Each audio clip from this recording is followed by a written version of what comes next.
பார்க்க போறோம்னா சமையல் வீடியோக்குள்ள போலாம்.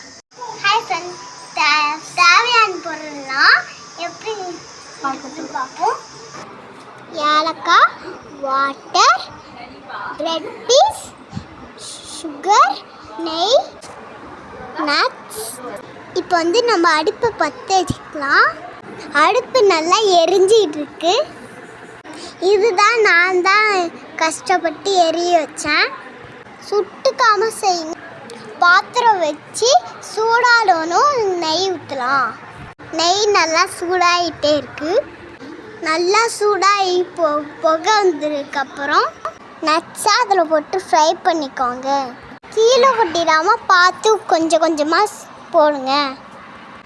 கொஞ்ச நேரம் ஃப்ரை பண்ணிகிட்டே இருங்க. ப்ரௌனாக வரும். ப்ரௌன் கலராக வர வரைக்கும் செஞ்சிகிட்டே இருக்கணும். அப்போ தான் நம்மளுக்கு கிறிஸ்பியாக இருக்கும். இப்போ நம்ம ஃப்ரை பண்ணது ப்ரௌன் ஆகிருக்கு பாருங்கள். ஸ்மெல்லே சூப்பராக இருக்குது. நம்ம இப்போ வேறு பாத்திரத்தில் மாற்றிருக்கோம் பாருங்கள். இப்போ வேறு பாத்திரத்தை எடுத்து அடுப்பில் வச்சுக்கலாம். பாத்திரம் சூடாகிட்டு இருக்கு. சூடாகிற வரைக்கும் வெயிட் பண்ணலாம். இப்போ சூடாகிட்டு இதில் கொஞ்சம் நெய் ஊற்றலாம். இப்போ நெய் சூடாகட்டும். நெய் சூடாகிட்டு அதில் மேலே ப்ரெட்டை போட்டுக்கலாம். இப்போ ப்ரெட்டை நல்லா ஃப்ரை பண்ணலாம். ப்ரெட்டு நல்லா மொறுன்னு ஃப்ரை ஆகிட்டு அதை நம்ம இன்னொரு பாத்திரத்தில் மாற்றிக்கலாம். கீழே கொட்டாமல் பொறுமையாக மாற்றிக்கோங்க. திருப்பியும் அதே பாத்திரத்தை எடுத்து வச்சுக்கோங்க. பாத்திரம் சூடாகிற வரைக்கும் வெயிட் பண்ணும். அதில் இப்போ நம்ம தண்ணியை ஊற்ற போகிறோம். தண்ணியை கொஞ்சம் கொஞ்சமாக ஊற்றிக்கோங்க. இப்போ நம்ம தண்ணியை ஊற்றியாச்சு. அதில் இப்போ சர்க்கரையை ஊற்றிக்கலாம். உங்களுக்கு எவ்வளோ சர்க்கரை வேணுமோ போட்டுக்கோங்க. நான் இன்னைக்கு கொஞ்சமாக போட்டிருக்கேன்.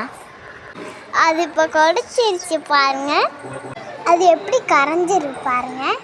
அது நல்லா பாகாயிடுச்சு. கரெக்டாக இந்த ஸ்டேஜிலலாம் இருக்கணும். இப்போ நம்ம ஃப்ரை பண்ண ப்ரெட்டை அதில் போட்டுக்கலாம். இதில் நம்ம ஃப்ரை பண்ண நட்ஸை போட்டுக்கலாம். இதை கிண்டிகிட்டே இருங்க. கைவிடாமல் கொஞ்ச நேரம் கிண்டிகிட்டே இருக்கணும். கிண்டிகிட்டே இருந்தால் அந்த மாதிரி ஆகிடும். இதில் ஃபுட் கலர் ஆட் பண்ணிக்கலாம். இதை நல்லா மிக்ஸ் பண்ணிக்கலாம். இப்போ அப்போ தான் கலர்லாம் மிக்ஸ் ஆகும். கைவிடாமல் கிண்டிகிட்டே இருந்தீங்களா அப்படி ஆகிடும். இன்னும் நல்லா கிண்டிக்கலாம்.